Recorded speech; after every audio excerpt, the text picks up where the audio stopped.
p.m., a severe thunderstorm was located over Orinoco, or 10 miles northeast of Mentorville, moving southeast at 45 miles per hour. Expected hazards include 60 miles per hour wind gusts and quarter-size hail. This is a radar-indicated threat.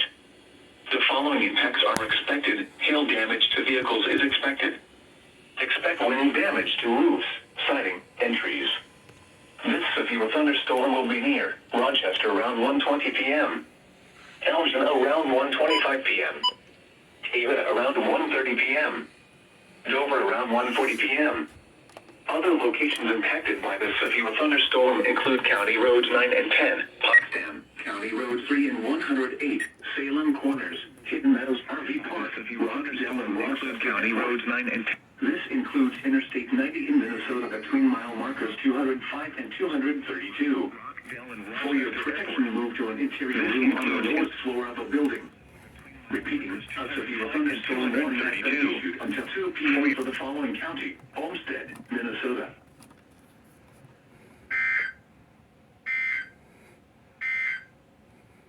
This is NOAA Weather Radio WXK41 in Rochester, broadcasting on a frequency of 168. Copy. 75 megahertz from the National Weather Service Office in La Crosse, Wisconsin. This is a summary. Hazardous weather for the southeast Minnesota and extreme western Wisconsin listening area. A severe thunderstorm warning remains in effect until 1:30 p.m. Saturday for Dodge County. Echo. What's my notification? One new notification. U.S. National Weather Service has issued a severe thunderstorm warning for Rochester. It'll be in effect until July 23rd, 2 p.m. CDT.